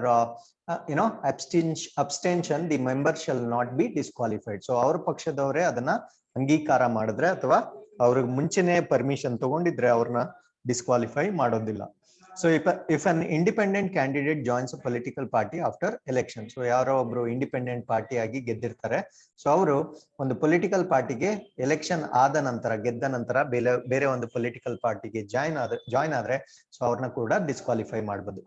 If a nominated member joins a party 6 months after he becomes the member of legislature, so ಅವರು ಮೆಂಬರ್ ಆಫ್ ಲೆಜಿಸ್ಲೇಚರ್ ಆಗಿದ, ಸೊ ಈ ನಾಮಿನೇಟೆಡ್ ಮೆಂಬರ್ ಏನಿರ್ತಾರಲ್ವಾ, so nominated member could be anybody, so it could be from the area of sports ಅಥವಾ ಅವರು special contribution ಏನ್ ಮಾಡಿರ್ತಾರೆ ಕಂಟ್ರಿಗೆ, ಅದರ ಆಧಾರದ ಮೇಲೆ ಕೆಲವೊಂದು ನಾಮಿನೇಟೆಡ್ ಮೆಂಬರ್ಸ್ ಇರ್ತಾರೆ. ಸೊ ಅವರು if they join a party 6 months after he becomes the member of legislature, ಅಂದ್ರೆ 6 ತಿಂಗಳಿಗೆ ಮುಂಚೆ 6 ತಿಂಗಳ ನಂತರ ಅವ್ರನ್ನ ನಾಮಿನೇಟ್ ಆದ 6 ತಿಂಗಳ ನಂತರ ಅವ್ರು ಯಾವ್ದಾದ್ರು ಪೊಲಿಟಿಕಲ್ ಪಾರ್ಟಿಗೆ ಜಾಯ್ನ್ ಆದ್ರೆ ಸೊ ಅವ್ರನ್ನು ಕೂಡ ಡಿಸ್ಕ್ವಾಲಿಫೈ ಮಾಡಬಹುದು. So however, legislators may change their party without the risk of disqualification in certain circumstances. So ಕೆಲವೊಂದು circumstances ಅಲ್ಲಿ ಅವರು ಒಂದು ಪಾರ್ಟಿಯಿಂದ ಇನ್ನೊಂದು ಪಾರ್ಟಿಗೆ ಜಂಪ್ ಆಗ್ಬೋದು. ಯಾವ್ದು ಅಂತ ನೋಡೋದಾದ್ರೆ, the law allows a party to merge with or into another party providing that at least 2/3 of its legislators are in the favor of the merger. ಅಂದ್ರೆ ಇವಾಗ 2/3 of the ಮೆಂಬರ್ಸ್ ಏನಿರ್ತಾರೆ, ಎಲೆಕ್ಟೆಡ್ ಮೆಂಬರ್ಸ್ ಏನಿರ್ತಾರೆ, so ಅವರು ಒಂದು ಹೊಸ ಪಾರ್ಟಿಗೆ ಅಥವಾ ಬೇರೆ ಒಂದು ಪಾರ್ಟಿಗೆ ಜಾಯಿನ್ ಆಗ್ತಕ್ಕಂತ ಆಂಬಿಷನ್ ನ ವ್ಯಕ್ತಪಡಿಸಿದ್ರೆ, so then there is no disqualification, because now the population of ministers that are in the favour of joining other party ಜಾಸ್ತಿ ಇರುತ್ತೆ, ಸೊ ಅವಾಗ ಅವರು ಡಿಸ್ಕ್ವಾಲಿಫೈ ಆಗೋದಿಲ್ಲ. So in such a scenario neither the member who decide to merge nor the ones who stay with the original party will face disqualification. So ಈ ಒಂದು condition ಅಲ್ಲಿ, ಯಾವ condition ಅಲ್ಲಿ, it is in at least 2/3, 3/2 ಅಭ್ಯರ್ಥಿಗಳೇನಾಗಿರ್ತಾರೆ, ಆಯ್ಕೆಕೊಂಡ ಅಭ್ಯರ್ಥಿಗಳು ಒಂದು ಬೇರೆ ಪಾರ್ಟಿನ join ಮಾಡ್ಲಿಕ್ಕೆ decision ಮಾಡಿದ್ರೆ ಅವರು ಡಿಸ್ಕ್ವಾಲಿಫೈ ಆಗಲ್ಲ. ಮತ್ತೆ ಉಳ್ದಿರೋ ವ್ಯಕ್ತಿಗಳು, ಸೊ 2/3 ಮೈಗ್ರೇಟ್ ಆಗ್ತಾರಲ್ಲ, ಅದಾದ್ಮೇಲೆ ಮಿಕ್ಕಿರೋ ಒಂದು ಎಲೆಕ್ಟೆಡ್ ಮೆಂಬರ್ಸ್ ಏನಿರ್ತಾರೆ ಅವರು ಕೂಡ ಡಿಸ್ಕ್ವಾಲಿಫೈ ಆಗೋದಿಲ್ಲ. So decisions of the presiding officer is subjected to judicial review. So disqualify ಆದ್ರೂ ಕೂಡ ಸೊ ಇದನ್ನ ಅವರು ಜುಡಿಷಿಯಲ್ ರಿವ್ಯೂಗೆ ಹೋಗ್ಬೋದು. The law initially stated that the decision of the presiding officer is not subjected to judicial review. So ಮುಂಚೆ ಏನಿತ್ತು ಅಂದ್ರೆ, ಈ presiding officer ಏನಿರ್ತಾರೆ, ಸೊ ಅವರು ಈ ಡಿಫೆಕ್ಟ್ ಆದಾಗ, ಅಂದ್ರೆ ಒಂದು ಪಕ್ಷದಿಂದ ಇನ್ನೊಂದು ಪಕ್ಷಕ್ಕೆ ಮೈಗ್ರೇಟ್ ಆದಾಗ ಅವ್ರನ್ನ ಡಿಸ್ಕ್ವಾಲಿಫೈ ಮಾಡ್ತಾ ಇದ್ರು, ಅಂದ್ರೆ ಅನರ್ಹ ಮಾಡ್ತಾ ಇದ್ರು. ಬಟ್ ಅವರು ಯಾವುದೇ ಜುಡಿಷಿಯಲ್ ರಿವ್ಯೂಗೆ ಹೋಗ್ತಕ್ಕಂತ ಅವಕಾಶ ಇರಲಿಲ್ಲ.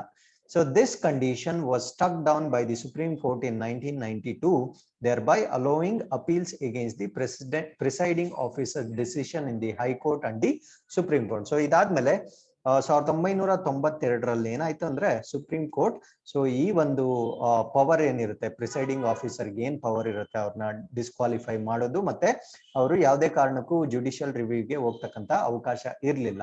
ಸೊ ಅದಾದ್ಮೇಲೆ 1992 ಸೊ ಅವರು ಜುಡಿಷಿಯಲ್ ರಿವ್ಯೂಗೆ ಎಗೇನ್ಸ್ಟ್ ಪ್ರಿಸೈಡಿಂಗ್ ಆಫೀಸರ್ಸ್ ಡಿಸಿಷನ್ ವಿರುದ್ಧವಾಗಿ ಅವರು ಹೈಕೋರ್ಟ್ಗೆ ಅಥವಾ ಸುಪ್ರೀಂ ಕೋರ್ಟ್ಗೆ ತಮ್ಮ ಅಪೀಲ್ ಅನ್ನ ಸಬ್ಮಿಟ್ ಮಾಡ್ತಕ್ಕಂತ ಒಂದು ಅವಕಾಶವನ್ನ ಮಾಡಿಕೊಟ್ಟಿದೆ. However, it held that there may not be any judicial intervention until the presiding officer gives his order. So ಆದ್ರೂ ಕೂಡ ಈ ಪ್ರಿಸೈಡಿಂಗ್ ಆಫೀಸರ್ ಇರ್ತಾರಲ್ವಾ, ಅವರು ಫೈನಲ್ ಆರ್ಡರ್ ಕೊಡೋವರೆಗೂ ಜುಡಿಷಿಯಲ್ ಇಂಟರ್ವೆನ್ಷನ್ ಮಾಡ್ಲಿಕ್ಕೆ ಯಾವುದೇ ಸಾಧ್ಯತೆ ಇರೋದಿಲ್ಲ. So with this, let's go to the next article. So RBI panel moots law to regulate digital lending. So ಈ digital online ಮುಖಾಂತರ ಏನು ಕೆಲವೊಂದು ಆಪ್ಸ್ ಬಂದಿದ್ದಾವೆ ಇವಾಗ, ಅವೇನ್ ಲೋನ್ ಪ್ರೊವೈಡ್ ಮಾಡ್ತಾ ಇದ್ದಾವಲ್ವಾ, ಸೊ ಅದ್ರ ಮೇಲೆ ಕೆಲವೊಂದು ಕಾನೂನುಗಳನ್ನ ಮಾಡ್ಲಿಕ್ಕೆ RBI ಡಿಸ್ಕಷನ್ ನ ಇನಿಶಿಯೇಟ್ ಮಾಡಿದೆ. ಸೊ ಯಾಕೆ ಅಂತ ನೋಡೋದಾದ್ರೆ, an RBI working group report has said that there are as many as 600 illegal loan apps that offer digital lending. ಅಂದ್ರೆ ಭಾರತ ರಾಷ್ಟ್ರದಲ್ಲಿ 600ಕ್ಕಿಂತ ಹೆಚ್ಚು ಇಲ್ಲೀಗಲ್ ಲೋನ್ ಆಪ್ಸ್ ಇದಾವೆ, ಅಂದ್ರೆ ಕಾನೂನು ಬಾಹಿರವಾಗಿ ಈ ಒಂದು ಲೋನ್ ಕೊಡ್ತಕ್ಕಂತ ಆಪ್ಸ್ ಇರೋದು ಡಿಸ್ಕವರಿ ಆಗಿದೆ. These apps which are not under any regulatory body, so ಇವು ಯಾವುದೇ ಒಂದು ರೆಗ್ಯುಲೇಟರಿ ಬಾಡಿ ಕೆಳಗಡೆ ಬರೋದಿಲ್ಲ. they charge high interest, so ಅಧಿಕವಾಗಿ ಬಡ್ಡಿಯನ್ನ ಹೇರ್ತಾ ಇದಾವೆ. gain access to phone data, so ನಮ್ಮ ಫೋನ್ ಡೇಟಾ ಏನಿರುತ್ತೆ ಅದರ ಅದಕ್ಕೆ ಒಂದು ಆಕ್ಸೆಸ್ ನ ಪಡ್ಕೊಳ್ಳುತ್ತೆ. And users are harassed and abused if payment is miss. So ಏನಾದ್ರೂ ಲೋನ್ ರೀಪೇ ಮಾಡೋದ್ರಲ್ಲಿ ಏನಾದ್ರೂ ಡಿಫಾಲ್ಟ್ ಆದ್ರೆ ಅವ್ರನ್ನ ತುಂಬಾ ಹರಾಸ್ಮೆಂಟ್ ಮಾಡೋದು ಅಥವಾ ಅಬ್ಯೂಸ್ ಮಾಡ್ತಕ್ಕಂಥ ಕೆಲಸಗಳು ನಡೀತಾ ಇದೆ. And RBI complaint portal received 2,562 complaints on such loan application from January 2020 to March 2021. ಅಂದ್ರೆ ಜಸ್ಟ್ 3 ತಿಂಗಳಲ್ಲಿ 2,562 ಕಂಪ್ಲೇಂಟ್ಸ್ RBI ರಿಸೀವ್ ಆಗಿದೆ. In this regard the most number of complaints were from Maharashtra. So ಮಹಾರಾಷ್ಟ್ರದಿಂದ ಅಧಿಕ ಸಂಖ್ಯೆಯ complaints receive ಆಗಿದೆ. So ಇದರಿಂದ ಇದಕ್ಕೆ ಒಂದು ಕಾನೂನು ಕಟ್ಟಳೆಗಳನ್ನ ತರಬೇಕು ಅಂತ RBI ಡಿಸ್ಕಸ್ ಮಾಡ್ತಾ ಇದೆ. ಸೊ ಅದ್ರ ಬಗ್ಗೆ ಸ್ವಲ್ಪ ಇನ್ನೂ ಹೆಚ್ಚಿನ ಮಾಹಿತಿ ತಿಳ್ಕೊಳ್ಳೋದಾದ್ರೆ, the RBI of India working group on digital lending, including lending through online platforms and mobile apps, has recommended a separate legislation to oversee such lending as well as nodal agency to vet the digital lending app. So ಈ digital lending apps ಏನಿದಾವಲ್ಲ, vet ಅಂದ್ರೆ thorough examination ಮಾಡ್ತಕ್ಕಂಥದ್ದು. So ಅದಕ್ಕೆ ಒಂದು ವಿಭಿನ್ನ ಅಥವಾ separate ಒಂದು ಕಾನೂನು ಮಾಡ್ತಕ್ಕಂಥದ್ದು, ಒಂದು ಟು ಮೇಕ್ ಸರ್ಟನ್ ಪ್ರೋಟೋಕಾಲ್ಸ್ ಅಥವಾ ಕಾನೂನು ಮಾಡ್ತಕ್ಕಂಥದ್ದನ್ನ RBI ಪ್ರಪೋಸ್ ಮಾಡ್ತಾ ಇದೆ for such illegal apps. So ಈ ತರ ಹೈಯರ್ ಇಂಟ್ರೆಸ್ಟ್ ರೇಟ್ ಆಗ್ಲಿ, ಹರಾಸ್ಮೆಂಟ್ ಮಾಡೋದಾಗ್ಲಿ, ಅಬ್ಯೂಸ್ ಮಾಡೋದಾಗ್ಲಿ, ಇದನ್ನೆಲ್ಲ ಪ್ರಿವೆಂಟ್ ಮಾಡ್ಲಿಕ್ಕೆ. So this RBI has mooted for to come up with a law. The group set up in the backdrop of business conduct and customer protection concerns arising out of the spurt in digital lending activities. So ಈ digital lending sudden rush, spurt ಅಂದ್ರೆ sudden rush ಆಗಿರ್ತಕ್ಕಂಥದ್ದು ಅಥವಾ ಈ ತರ digital lending activities ಇತ್ತೀಚೆಗೆ ಜಾಸ್ತಿ ಆಗಿದೆ. So ಇದು ಮುಂಚೆ ಇರ್ಲಿಲ್ಲ. So there was a group set up in the backdrop of business conduct and customer protection concerns arising out of spurt in the digital lending activities. So ಈ digital lending activities sudden ಆಗಿ increase ಆಗಿರೋದ್ರಿಂದ has also mooted a self-regulatory organization for participants in the digital lending economy. ಅಂದ್ರೆ ಈ ಒಂದು self regulatory organisations ಅವೇ ತಮ್ಮಷ್ಟಕ್ಕೆ ತಾವೇ regulate ಮಾಡ್ಕೊಳ್ತಾರೆ. So besides a separate law to prevent illegal digital lending activities, the group also has proposed development of certain baseline technology. So ಈ ಒಂದು ಈ illegal digital lending ಏನಿದೆಯಲ್ವಾ, so ಈ ಒಂದು ಅದ್ರ ಜೊತೆಗೆ ಈ ಗ್ರೂಪ್ ಏನ್ ಮಾಡಿದ್ರಲ್ವಾ, so this group, so they proposed legal framework ಮಾಡ್ಲಿಕ್ಕೆ ಒಂದು ಪ್ರಪೋಸ್ ಮಾಡಿದ್ರು. ಅದ್ರ ಜೊತೆ development of certain baseline technology standard and compliances with those standards as precondition for offering digital lending solution. ಅಂದ್ರೆ ಅವ್ರು ಏನ್ ಟೆಕ್ನಾಲಜಿ ಯೂಸ್ ಮಾಡ್ತಾರೆ, ಫಾರ್ ಎಕ್ಸಾಂಪಲ್ ಅವರು ಆಪ್ ಏನ್ ಡೆವಲಪ್ ಮಾಡ್ತಾರೆ, ಸೊ ಅದರಲ್ಲಿ ಕೆಲವೊಂದು ಟೆಕ್ನಾಲಜಿ ಸ್ಪೆಸಿಫಿಕೇಶನ್ ನ ಕೂಡ ಇನ್ಕ್ಲೂಡ್ ಮಾಡ್ಬೇಕು. ಫಾರ್ ಎಕ್ಸಾಂಪಲ್ ಇಲ್ಲೊಂದು ಲೈನ್ ಓದಿದ್ವಿ ನಾವು, they gain access to phone data. ನಮ್ ಫೋನ್ ಡೇಟಾದಲ್ಲಿ ಏನಿರುತ್ತೆ ಅದಕ್ಕೆಲ್ಲ access ನ ಅವರು ಗೇನ್ ಮಾಡ್ಬೋದು. ಸೊ ಅದನ್ನ ಆಕ್ಚುಲಿ ಪ್ರಿವೆಂಟ್ ಮಾಡ್ಬೇಕು. ಸೊ ಅದರಿಂದ not just making rules, so ಇದಕ್ಕೆ ಸಂಬಂಧಪಟ್ಟ ಕಾನೂನುಗಳನ್ನ ಮಾಡೋದಲ್ಲ, ಅದ್ರ ಜೊತೆ ಕೆಲವೊಂದು ಪ್ರೀ ಕಂಡೀಷನ್, ಸೊ ಆ ಒಂದು ಟೆಕ್ನಾಲಜಿ ಏನ್ ಡೆವಲಪ್ ಮಾಡ್ತಾರಲ್ವಾ, ಸೊ ಅದನ್ನ ಒಂದು ಕೆಲವೊಂದು ನಿರ್ಬಂಧಗಳ ಆಧಾರದ ಮೇಲೆನೆ ತಯಾರಿ ಮಾಡ್ಬೇಕಂತ ಈ ಗ್ರೂಪ್ ಪ್ರಪೋಸ್ ಮಾಡ್ತಾ ಇದೆ. So it has also suggested that disbursement of loans be made directly into the bank accounts. ಯಾಕಂದ್ರೆ ಅದು ಬ್ಯಾಂಕ್ ಅಕೌಂಟ್ಸ್ಗೆ ಆಗ್ತಾ ಇಲ್ಲ ಇವಾಗ, ಅದರಿಂದ ಅದರ ಅಕೌಂಟಬಿಲಿಟಿ ಕೂಡ ಬರ್ತಾ ಇಲ್ಲ. So of borrowers and serving of loans be done only through the bank accounts of the digital lender. So ಈ ಒಂದು ಡಿಜಿಟಲ್ ಲೆಂಡರ್ಸ್ ಏನಿದ್ದಾರೆ, ಸೊ ಅವರು ತಮ್ಮ ಎಲ್ಲಾ ವ್ಯವಹಾರಗಳನ್ನು ಬ್ಯಾಂಕ್ ನ ಮುಖಾಂತರನೇ ಮಾಡ್ಬೇಕಂತ ಪ್ರಪೋಸ್ ಮಾಡಿದೆ. So with this let's understand more about Reserve Bank. The Reserve Bank of India is the India's central bank and regulatory body under the jurisdiction of Ministry of Finance, Government of India. So ಇದು ನಮ್ಮ ministry of finance, ಹಣಕಾಸು ಸಚಿವಾಲಯದ ಒಳಗಡೆ ಬರ್ತಕ್ಕಂತ so ಭಾರತದ ಒಂದು ಕೇಂದ್ರ bank ಆಗಿರುತ್ತೆ. So this is also regulatory body ಆಗಿರುತ್ತೆ. So it commenced it operations on 1st April 1935. So ಮೊದಲನೇ ಏಪ್ರಿಲ್ 1935 ಅಲ್ಲಿ ಇದು ತನ್ನ ಕಾರ್ಯಾಚರಣೆಯನ್ನ ಆರಂಭ ಮಾಡುತ್ತೆ. So in accordance with the reserve bank of India act 1934. So reserve bank of India act ಕಾಯ್ದೆ 1934 ಪ್ರಕಾರ ಇದನ್ನ ಸ್ಟಾರ್ಟ್ ಮಾಡಲಾಗುತ್ತೆ. So following India's independence on 15th August 1947. So 1947 15 August ರಂದು ಸ್ವತಂತ್ರ ಬಂದ ನಂತರ RBI was nationalised on 1st January 1949. So ಇದು 1 ಜನವರಿ 1949 ರಂದು ರಾಷ್ಟ್ರೀಕೃತವಾಗಿರುತ್ತೆ. ಸೊ ಈ ಡೇಟ್ಸ್ ಬಗ್ಗೆ ಹಲವಾರು ಬಾರಿ ಪ್ರಶ್ನೆಗಳು ಬಂದಿದೆ. So it is better to know them. So it is responsible for the issue and supply of Indian rupee. So ಈ ಭಾರತದ ರಾಷ್ಟ್ರದ ಈ ಕರೆನ್ಸಿ ಏನಿದೆ, ಸೊ ಅದನ್ನ ಇಶ್ಯೂ ಮಾಡೋದು ಮತ್ತು ಸಪ್ಲೈ ಮಾಡ್ತಕ್ಕಂಥ ಒಂದು ಜವಾಬ್ದಾರಿಯನ್ನ ಹೊಂದಿದೆ. And the regulation of the Indian banking system. So ಎಲ್ಲಾ ಬ್ಯಾಂಕ್ಸ್ ಏನಿದಾವೆ, ಸೊ ಅವೆಲ್ಲ they come under Reserve Bank of India. So it also manages the country's main payment system and works to promote its economic development. So ಇದು ಭಾರತ ರಾಷ್ಟ್ರದ ಒಂದು ಆರ್ಥಿಕ ಅಭಿವೃದ್ಧಿ ಮತ್ತೆ ಎಲ್ಲಾ payment system ನ ಇದು ಮಾನಿಟರ್ ಮಾಡ್ತಕ್ಕಂತ ಒಂದು ಬಾಡಿ ಆಗಿರುತ್ತೆ. ಸೊ ಭಾರತೀಯ ರಿಸರ್ವ್ ಬ್ಯಾಂಕ್ ನೋಟ್ ಮುದ್ರಣ. So this is the part of RBI, is one of the specialized divisions of RBI through which it mints Indian bank notes and coins. So ನಮ್ಮ ನಾಣ್ಯಗಳು ಮತ್ತೆ ನೋಟುಗಳು ಏನ್ ಬರುತ್ತೆ ಅದನ್ನ ಪ್ರಿಂಟ್ ಮಾಡ್ಲಿಕ್ಕೆ RBI ಅಂಡರ್ ಅಲ್ಲಿ ಇರ್ತಕ್ಕಂತ ಒಂದು ಆರ್ಗನ್ ಯಾವುದು ಅಂದ್ರೆ ಭಾರತೀಯ ರಿಸರ್ವ್ ಬ್ಯಾಂಕ್ ನೋಟ್ ಮುದ್ರಣ ಅಂತ ಕರಿತೀವಿ. RBI established the National Payments Corporation of India as one of its specialized divisions to regulate payment and settlement system in India. So Bharat ದೇಶದಲ್ಲಿ ಈ ಪೇಮೆಂಟ್ಸ್ ಮತ್ತೆ ಸೆಟಲ್ಮೆಂಟ್ ಸಿಸ್ಟಮ್ಸ್ ಏನಿದೆ ಅದನ್ನ ರೆಗ್ಯುಲೇಟ್ ಮಾಡೋದಕ್ಕೆ national payment corporation of India ಅನ್ನೋದನ್ನ ಒಂದು special division ನ ಹೊಂದಿರುತ್ತೆ. So deposit insurance and credit guarantee corporation was established by RBI as one of its specialized division for the purpose of providing insurance of deposits and guaranteeing of the credit facilities to all Indian banks. So ella Indian banks ge ಒಂದು insurance deposit ಅಥವಾ guaranteeing of the credit facility ಮಾಡ್ಲಿಕ್ಕೆ so deposit insurance and credit guarantee corporation ಅಂತ RBI establish ಮಾಡಿದೆ under the monetary policy committee. So ಈ ಒಂದು monetary policy committee until the monetary policy committee was established in 2016. So 2016ರಲ್ಲಿ monetary policy committee ಅನ್ನೋದನ್ನ establish ಮಾಡ್ತಾರೆ. ಇದಕ್ಕಿಂತ ಮುಂಚೆ it also had full control over monetary policy of India. So ಅದಕ್ಕಿಂತ ಮುಂಚೆ ಈ ಮಾನಿಟರಿ ಪಾಲಿಸೀಸ್ ಏನಿರುತ್ತೆ ಸೊ ಅದು ಕೂಡ RBI ಪರ್ವಿ ಒಳಗಡೆ ಬರ್ತಾ ಇತ್ತು. ಬಟ್ 2016ರಲ್ಲಿ ಮಾನಿಟರಿ ಪಾಲಿಸಿ ಕಮಿಟಿ ಅಂತ ಮಾಡ್ತಾರೆ. ಸೊ ತದನಂತರ ಈ ಮಾನಿಟರಿ ಪಾಲಿಸೀಸ್ ರಿಲೇಟೆಡ್ ಥಿಂಗ್ಸ್ ಆಗ್ಲಿ ಅದು RBI ಗೆ ಬರೋದಿಲ್ಲ. The over all direction of RBI lies with the 21 member central board of directors composed of. So ಇದರಲ್ಲಿ 21 ಮೆಂಬರ್ಸ್ ಇರ್ತಾರೆ.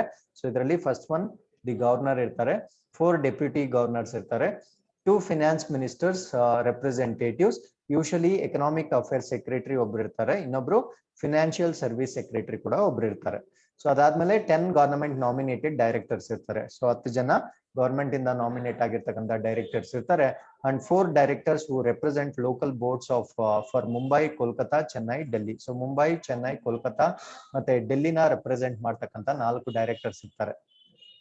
The bank is headed by the governor. So governor ಇದರ ಮುಖ್ಯಸ್ಥರಾಗಿರ್ತಾರೆ. Currently Shaktikanta Das is the governor of present RBI.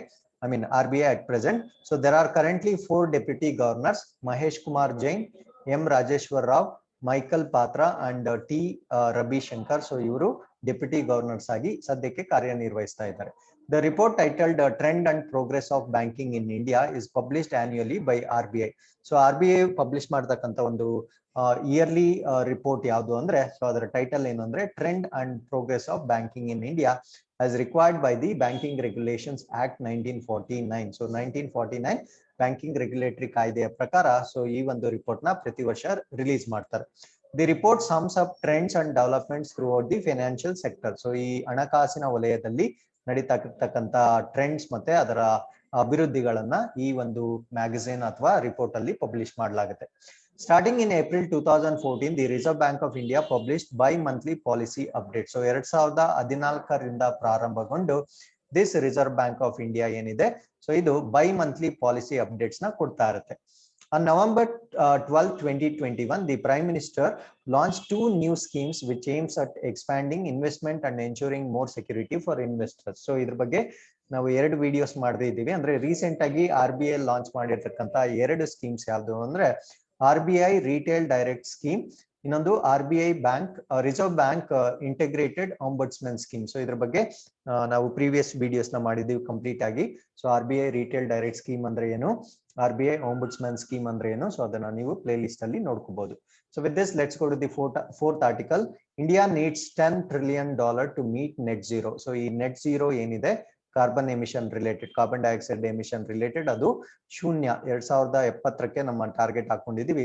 So 2070ರ ವೇಳೆಗೆ ನಾವು net ಝೀರೋನ achieve ಮಾಡ್ಬೇಕಂದ್ರೆ ಭಾರತ ರಾಷ್ಟ್ರಕ್ಕೆ $10 trillion ಹಣಕಾಸಿನ ಅವಶ್ಯಕತೆ ಇದೆ. To meet its goals of net zero or being able to effectively eliminate carbon dioxide emission by 2070, India will need close to $10 trillion. That is equal to 700 lakh crore according to an analysis by Climate and Energy Research Firm. So ಒಂದು firm ಇದೆ, ಅದನ್ನ climate and energy research firm ಅಂತ ಕರಿತೀವಿ. ಅದು ಯಾವುದು ಅಂದ್ರೆ CEEW ಅಂದ್ರೆ centre for energy finance ಅಂತ ಕರಿತೀವಿ. ಸೊ ಇದರ ಎಸ್ಟಿಮೇಷನ್ ಪ್ರಕಾರ $10 trillion ನಮ್ಗೆ ಹಣಕಾಸಿನ ವ್ಯವಸ್ಥೆ ಬೇಕಾಗಿದೆ. CEEW is the Council for Energy, Environment and Water Research. So ಇದೇನಾಗಿರುತ್ತೆ ಅಂದ್ರೆ ನಮ್ಮ ಇಂಧನ ಶಕ್ತಿ ಅಂದ್ರೆ ಎನರ್ಜಿ ಅಂದ್ರೆ ಇಂಧನ, ಪರಿಸರ ಮತ್ತು ನೀರು. ಸೊ ಇದರ ಬಗ್ಗೆ ಒಂದು ರಿಸರ್ಚ್ ನಡೀತಾ ಇರ್ತಕ್ಕಂಥ ಒಂದು ಕೌನ್ಸಿಲ್ ಬಾಡಿ ಆಗಿರುತ್ತೆ. So most of this money around $8.4 trillion would be needed to scale up generation from renewable energy and bringing together the necessary integration, distribution and transmission of infrastructure. So ಇದರಲ್ಲಿ most of the funding ಏನಿದೆ ಅಂದ್ರೆ approximately around $8.4 trillion of ಹಣಕಾಸು ಏನಿದೆ, so ಇದನ್ನ renewable energy generate ಮಾಡ್ಲಿಕ್ಕೆ use ಮಾಡ್ಬೇಕಾಗುತ್ತೆ. Bringing together necessary integration. So ಇವಾಗ industries ಏನಿದಾವೆ ಸೊ ಅದನ್ನ ಇಂಟಿಗ್ರೇಟ್ ಮಾಡ್ಬೇಕಾಗುತ್ತೆ for the new fuel. So ಅದರ ಡಿಸ್ಟ್ರಿಬ್ಯೂಷನ್ ಆಗಲಿ, ಟ್ರಾನ್ಸ್ಮಿಷನ್ ಆಫ್ ಇನ್ಫ್ರಾಸ್ಟ್ರಕ್ಚರ್, ಸೊ ಈ ಒಂದು ಮೂಲ ಸೌಕರ್ಯಗಳನ್ನ ನಾವು ಬದಲಾಯಿಸಬೇಕಾಗುತ್ತೆ to move from carbon to non carbon emitting fuels ಏನಿರುತ್ತಲ್ವಾ, ಸೊ ಅದಕ್ಕೆ ಮೈಗ್ರೇಟ್ ಆಗ್ಲಿಕ್ಕೆ ಬಹಳಷ್ಟು ಹಣ ನಾವು ಸ್ಪೆಂಡ್ ಮಾಡ್ಬೇಕಾಗುತ್ತೆ. ಸೊ ಅನದರ್ $1.5 trillion, ಸೊ ಮಿಕ್ಕಿದ $1.5 trillion ಹಣ would have to be invested in industrial sector for setting up of green hydrogen production capacity to advance the sector decarbonization. So ಈ ಗ್ರೀನ್ ಹೈಡ್ರೋಜನ್ ಅಂತ ಏನ್ ಹೇಳ್ತೀವಿ ಅಂದ್ರೆ ಹೈಡ್ರೋಜನ್ ಮುಖಾಂತರ ಬರ್ತಕ್ಕಂತ ಶಕ್ತಿಯನ್ನ ಬಳಸ್ಕೊಳ್ಳಿಕ್ಕೆ. ಯಾಕೆ ಇದನ್ನ ಗ್ರೀನ್ ಹೈಡ್ರೋಜನ್ ಅಂತ ಕರಿತೀವಿ ಅಂದ್ರೆ ಸೊ ಇದರಿಂದ ಯಾವುದೇ ರೀತಿಯ ಕಾರ್ಬನ್ ಎಮಿಷನ್ ಆಗೋದಿಲ್ಲ. ಸೊ ಅದನ್ನ ಯೂಸ್ ಮಾಡ್ಲಿಕ್ಕೆ ಇಂಡಸ್ಟ್ರಿಯಲ್ ಸೆಕ್ಟರ್ಸ್ ಅಲ್ಲಿ ಇದನ್ನ ಸೆಟ್ ಮಾಡ್ಲಿಕ್ಕೆ ಅಥವಾ ಇನ್ಸ್ಟಿಲ್ ಮಾಡ್ಲಿಕ್ಕೆ $1.5 trillion ಅಷ್ಟು ಹಣಕಾಸು ಬರುತ್ತೆ. ಸೊ ಇದರಿಂದ ನಾವು ಡಿಕಾರ್ಬನೈಸೇಷನ್ ಮಾಡ್ಲಿಕ್ಕೆ ಬಹಳ ಉಪಯೋಗವಾಗುತ್ತೆ. So green hydrogen is made from renewable energy. So ಇದನ್ನ ನಾವು ಗ್ರೀನ್ ಹಸಿರು ಜಲಜನಕ ಏನಿರುತ್ತೆ ಇದನ್ನ ನಾವು ರಿನ್ಯೂವಬಲ್ ಎನರ್ಜಿಯಿಂದಾನೇ ತಯಾರಿ ಮಾಡ್ತೀವಿ and can be used for many things. So ಇದನ್ನ ಬಹಳಷ್ಟು ಇಂಡಸ್ಟ್ರೀಸ್ ಅಲ್ಲಿ ಯೂಸ್ ಮಾಡಬಹುದು. ಮೇಜರ್ಲಿ ನಮ್ಮ ಸ್ಟೀಲ್ ಇಂಡಸ್ಟ್ರಿಯಲ್ಲಿ ಇದು ಬಹಳ ಉಪಯೋಗವಾಗುತ್ತೆ. From heating to powering batteries as well as fuelling vehicles. So ಇದನ್ನ ವೆಹಿಕಲ್ಸ್ ಅಲ್ಲಿ ಇಂಧನವಾಗಿ ಯೂಸ್ ಮಾಡಬಹುದು. ಅದಾದ್ಮೇಲೆ ಹೀಟಿಂಗ್, ಫಾರ್ ಎಕ್ಸಾಂಪಲ್ ನಾನು ಮುಂಚೆನೆ ಹೇಳಿದಾಗೆ ಸ್ಟೀಲ್ ಇಂಡಸ್ಟ್ರಿಯಲ್ಲಿ ತುಂಬಾ ಟೆಂಪರೇಚರ್ ಬೇಕಾಗುತ್ತೆ, ಅಲ್ಲಿ ಯೂಸ್ ಮಾಡಬಹುದು. ಮತ್ತೆ ಬ್ಯಾಟ್ರಿಗಳಿಗೆ ಪವರ್ನ ಸ್ಟೋರ್ ಮಾಡ್ಲಿಕ್ಕೆ ಕೂಡ ಇದನ್ನ ಯೂಸ್ ಮಾಡಬಹುದು.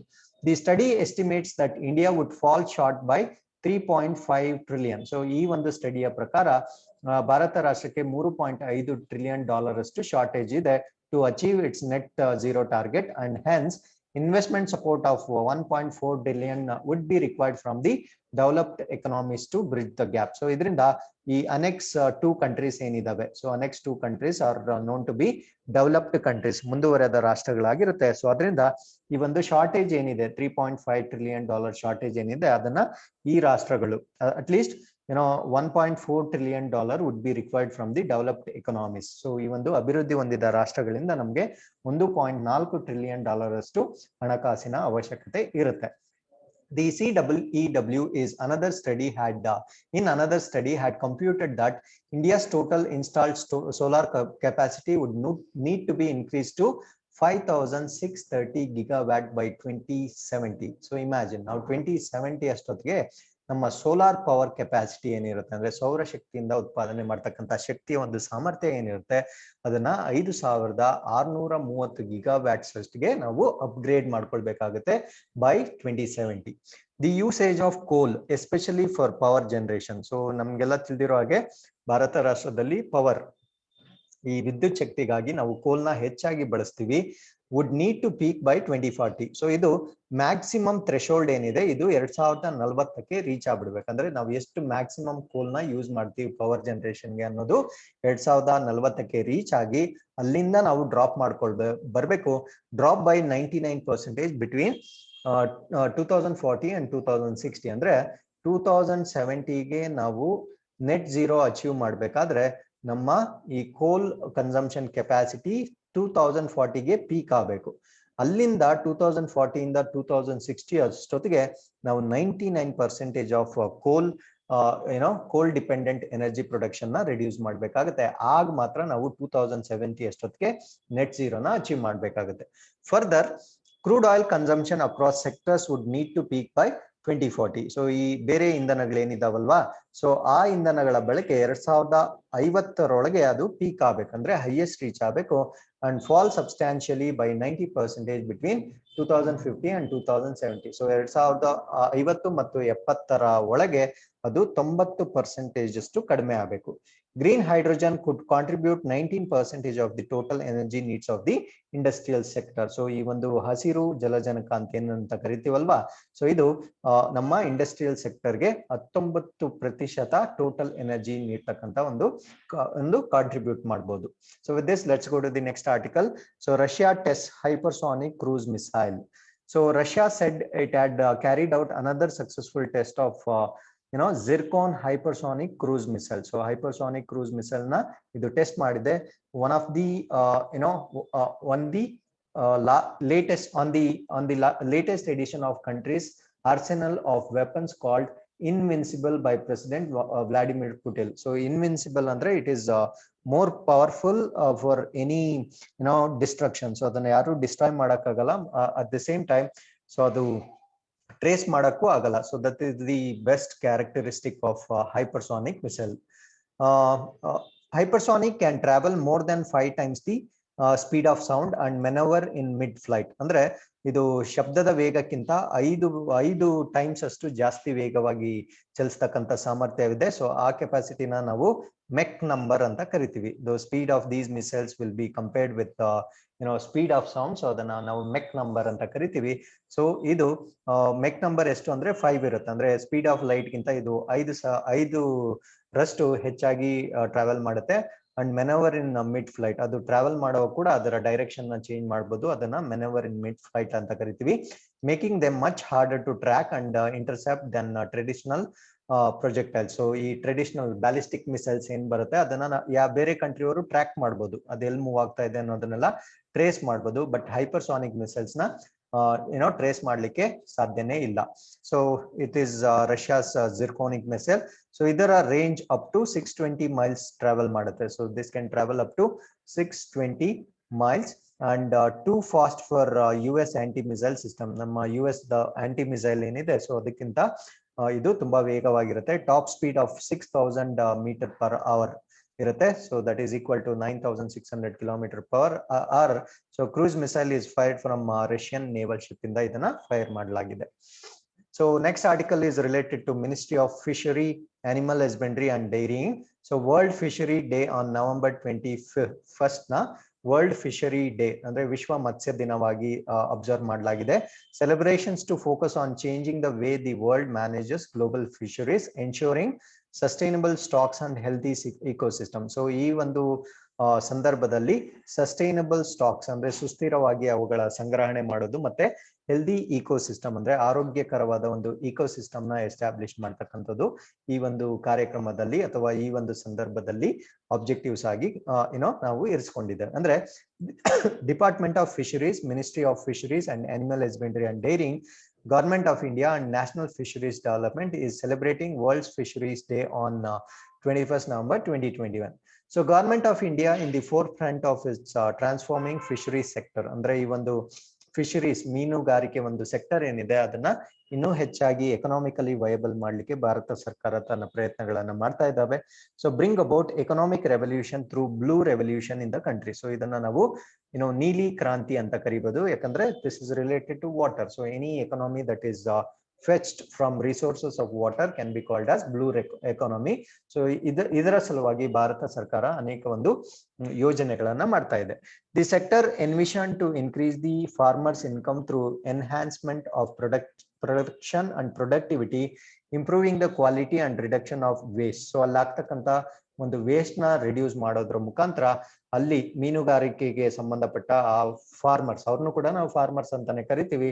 ಸೊ ಅವರ ಒಂದು ಇನ್ಕಮ್ ಏನಿರುತ್ತೆ ಅವರ ಆದಾಯನ ಕೂಡ ಇನ್ಕ್ರೀಸ್ ಮಾಡಬೇಕು. ಅವರಗಳ ಪ್ರೊಡಕ್ಷನ್ ಮತ್ತೆ ಪ್ರೊಡಕ್ಟಿವಿಟಿನ ಇನ್ಕ್ರೀಸ್ ಮಾಡೋದು, ಉತ್ಪಾದನೆ ಮತ್ತೆ ಉತ್ಪನ್ನಗಳನ್ನ ಇನ್ಕ್ರೀಸ್ ಮಾಡೋದ್ರ ಮುಖಾಂತರ ಅವರ ಆದಾಯನ ಹೆಚ್ಚು ಮಾಡ್ಲಿಕ್ಕೆ ಭಾರತ ಸರ್ಕಾರ ಕ್ರಮಗಳನ್ನ ಕೈಗೊಂಡಿದೆ. Forcing the potential of the sector ಅಂದ್ರೆ ಇದರಿಂದ ಬರ್ತಕ್ಕಂತ ಒಂದು ಏನಿದೆ ಅದರ ಆರ್ಥಿಕತೆ ಏನಿದೆ ಅದನ್ನ ಮುಂದಾಲೋಚನೆ ಮಾಡಿ prime minister in May 2020 had launched Pradhan Mantri Matsya Sampada Yojana. So Pradhan Mantri Matsya ಸಂಪದ ಯೋಜನೆ ಅನ್ನೋದನ್ನ 2020ರಲ್ಲಿ ಲಾಂಚ್ ಮಾಡಲಾಗುತ್ತೆ with a budget of over 20,050 crores budget ಅಲ್ಲಿ ಇದನ್ನ 5 years ಟೈಮ್ ಅಲ್ಲಿ ಸ್ಪೆಂಡ್ ಮಾಡುವ ಹಾಗೆ ಒಂದು ಬಜೆಟ್ ನ ಪ್ರಧಾನ ಮಂತ್ರಿ ಮತ್ಸ್ಯ ಸಂಪದ ಯೋಜನೆಯನ್ನ 2020 ಮೇ ಅಲ್ಲಿ ಪ್ರಧಾನ ಮಂತ್ರಿ ಅವರು ಲಾಂಚ್ ಮಾಡಿರ್ತಾರೆ. So this PMMSY aims to achieve fish production of 2020 million metric ton ಅಷ್ಟು ನಾವು ಉತ್ಪಾದನೆ ಮಾಡಬೇಕು.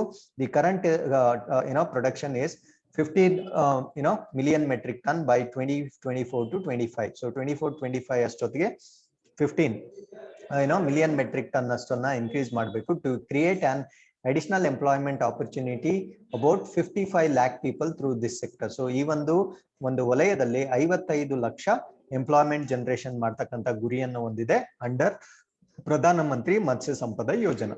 So with this, let's go to the next article, Ministry of Defense. So this article is related to sixth edition of Indo-France Joint Military Exercise. Exercise na Exercise Shakti 2021 ಅಂತ ಕರಿತೀವಿ. So this is being conducted in France. So ಇದನ್ನ France ಅಲ್ಲಿ conduct ಮಾಡಲಾಗುತ್ತೆ. So ಈ exercise Shakti ಬಗ್ಗೆ ನಾವು complete ಆಗಿ ತಿಳ್ಕೊಳ್ಳೋದಾದ್ರೆ, recently in the previous videos ನಾವು ಶಕ್ತಿ ಬಗ್ಗೆ ತಿಳ್ಕೊಂಡಿದ್ವಿ. ಶಕ್ತಿ ಅಂದ್ರೆ ಅದು ಎಲೆಕ್ಟ್ರಾನಿಕ್ ವಾರ್ಫೇರ್ ಸಿಸ್ಟಮ್ ಬಗ್ಗೆ ತಿಳ್ಕೊಂಡಿದ್ವಿ. ಸೊ ಇದನ್ನ ಕನ್ಫ್ಯೂಸ್ ಆಗ್ಬೇಡಿ. ಸೊ ಇದು ನಾವ್ ಇವತ್ತು ಮಾತಾಡ್ತಾ ಇರೋದು ದಿಸ್ ಇಸ್ ಅನ್ ಎಕ್ಸರ್ಸೈಸ್, ಒಂದು ಅಭ್ಯಾಸ ಬಿಟ್ವೀನ್ 2 countries. ನಾವು ಅವತ್ತು ಮಾತಾಡಿದ್ದು ಎಲೆಕ್ಟ್ರಾನಿಕ್ ವಾರ್ಫೇರ್ ಸಿಸ್ಟಮ್ ಬಗ್ಗೆ ನಾವು ಮಾತಾಡಿದ್ವಿ. The Indian army contingent is being represented by composite team of 3 officers. So ಭಾರತ ದೇಶದಿಂದ 3 ಆಫೀಸರ್ಸ್ ಮತ್ತೆ 3 junior commissioned officers and 37 soldiers from battalion of Gorkha rifles and support arms ಇಂದ ಈ ಒಂದು ಶಕ್ತಿ ಎಕ್ಸರ್ಸೈಸ್ ಅಲ್ಲಿ ಪಾರ್ಟಿಸಿಪೇಟ್ ಮಾಡ್ತಾ ಇದ್ದಾರೆ. This exercise is happening between India and France.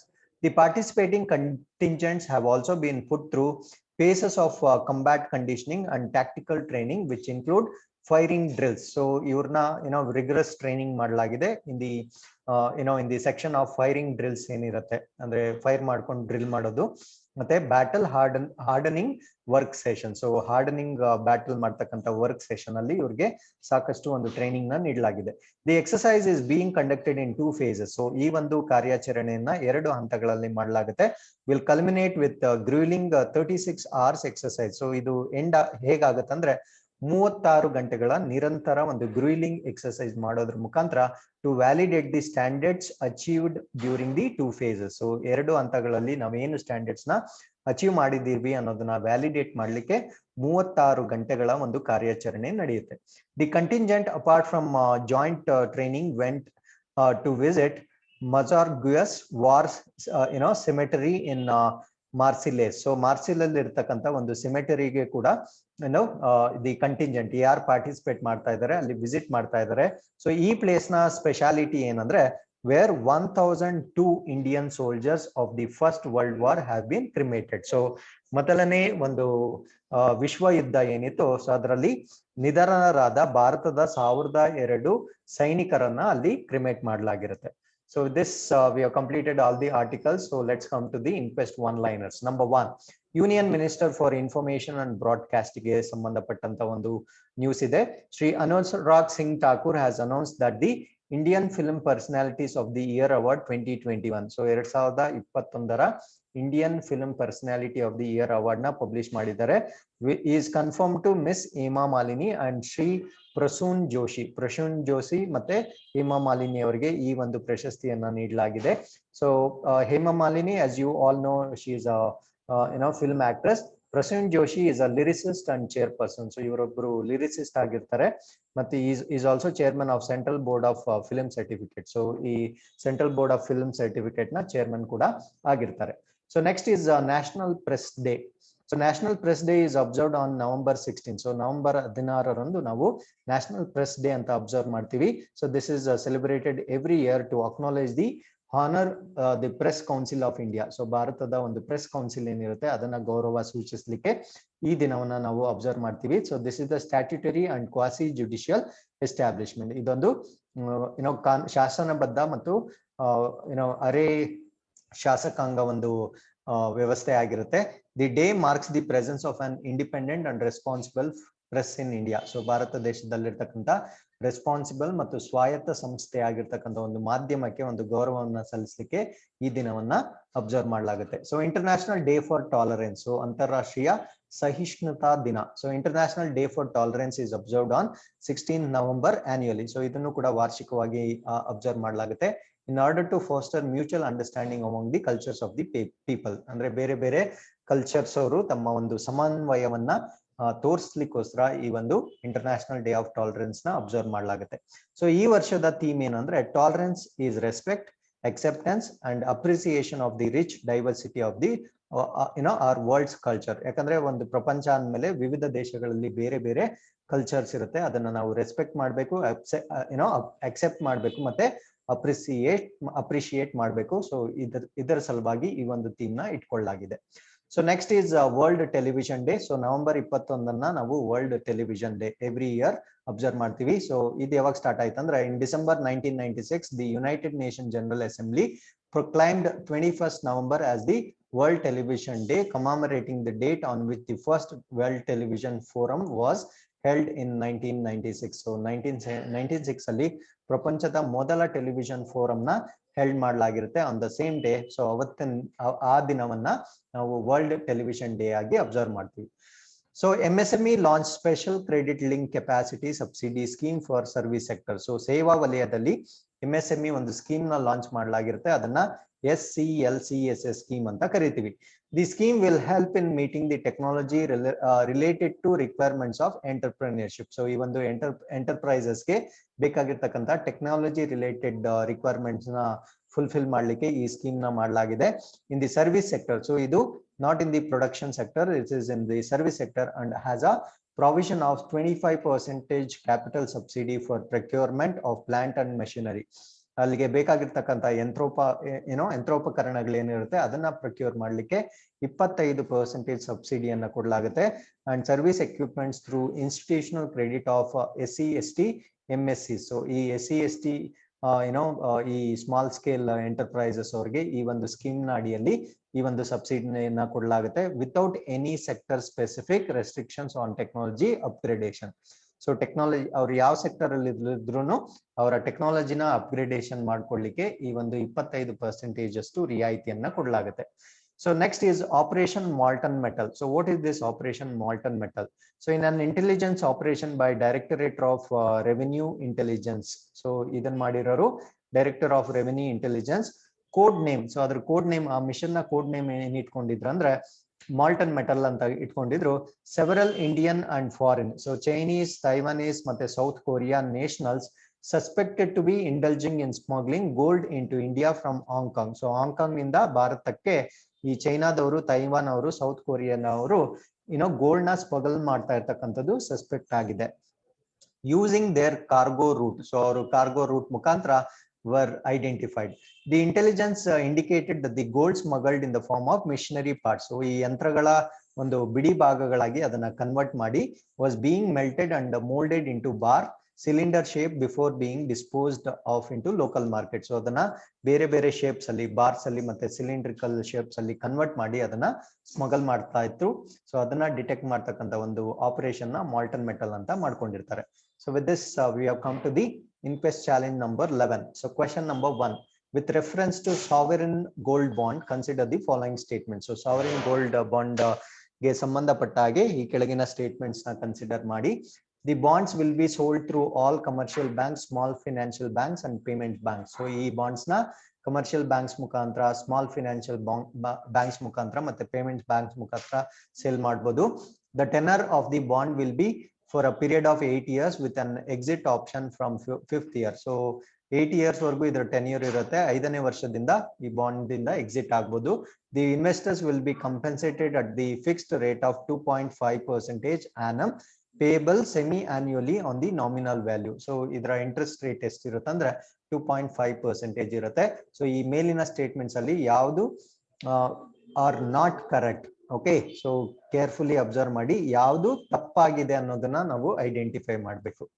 So question number 2, regarding the net zero target recently in the news, consider the following statement. So net zero ಗೆ ಕುರಿತಂತೆ ಈ ಕೆಳಗಡೆ ಕೊಟ್ಟಿರ್ತಕ್ಕಂಥ ಸ್ಟೇಟ್ಮೆಂಟ್ಸ್ ನ ಕನ್ಸಿಡರ್ ಮಾಡಿ. Net zero means to stop carbon emission completely to bring them into zero. ಅಂದ್ರೆ ಈ carbon emission ನ ಕಂಪ್ಲೀಟ್ ಆಗಿ ಶೂನ್ಯ ಮಾಡೋದು ಇದರ ಒಂದು ಇಂಟೆನ್ಷನ್ ಆಗಿರುತ್ತೆ. So India transforming to net zero emission energy system report was release jointly by TERI, the energy and resources institute and Shell. So ಇದನ್ನ ನಾವು ನೆಟ್ ಝೀರೋ ಎಮಿಷನ್ ಸಿಸ್ಟಮ್ ನ ರಿಲೀಸ್ ಮಾಡಿರೋದು ಇದರ ಸಹಯೋಗದೊಂದಿಗೆ, ಅಂದ್ರೆ TERI ಅನ್ನೋದರ ಸಹಯೋಗದೊಂದಿಗೆ ಅಂತ ಸೆಕೆಂಡ್ ಸ್ಟೇಟ್ಮೆಂಟ್ ಹೇಳ್ತಾ ಇದ್ದಾರೆ. So which of the above options is correct. So ಇಲ್ಲಿ ಮೇಲೆ ಕೊಟ್ಟಿರ್ತಕ್ಕಂಥ ಸ್ಟೇಟ್ಮೆಂಟ್ಸ್ ಅಲ್ಲಿ ಯಾವ್ದು ಸರಿ ಇದೆ ಅಂತ ನೀವು ಐಡೆಂಟಿಫೈ ಮಾಡಬೇಕು. So with reference to UDAN scheme, consider the following. So UDAN scheme ಬಗ್ಗೆ ಈ ಕೆಳಗಿನ ಸ್ಟೇಟ್ಮೆಂಟ್ಸ್ ನ ಕನ್ಸಿಡರ್ ಮಾಡಿ.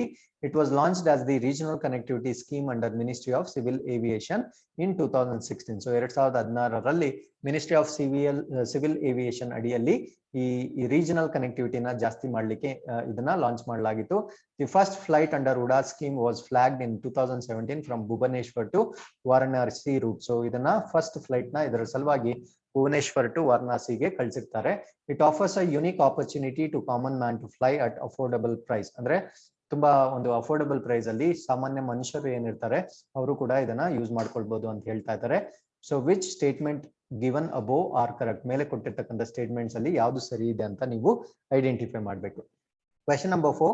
With reference to Nag River revitalization project, consider the following statements. So Nag River revitalization project ಕುರಿತಂತೆ ಈ ಕೆಳಗಿನ statements ನ consider ಮಾಡಿ. It was conceptualised by the union ministry of road transport and highways. So ಇದನ್ನ road transport ಮತ್ತೆ highways ಇದೊಂದು concept ಮಾಡಿ ಇದನ್ನ ಕನ್ಸೀವ್ ಮಾಡಿದ್ರು. It is an ambitious project of Kerala state. So Kerala ರಾಜ್ಯದ ಒಂದು ಬಹಳ ಮುಖ್ಯವಾದ ಪ್ರಾಜೆಕ್ಟ್ ಆಗಿರುತ್ತೆ. So which of the statements given above is are correct. ಮೇಲಿರ್ತಕ್ಕಂಥ ಯಾವ ಸ್ಟೇಟ್ಮೆಂಟ್ ಸರಿಯಾಗಿದೆ ಅಂತ ನೀವು ಐಡೆಂಟಿಫೈ ಮಾಡಬೇಕಾಗಿರುತ್ತೆ. ಸೊ ಇಲ್ಲಿಗೆ ಇವತ್ತಿನ ಎಲ್ಲಾ ಆರ್ಟಿಕಲ್ಸ್, ಒನ್ ಲೈನರ್ಸ್ ಮತ್ತೆ ಕ್ವಿಜ್ ಮುಗಿಸಿರ್ತೀವಿ. So we will be waiting for your answers. Thanks for watching. ನಮಸ್ಕಾರ.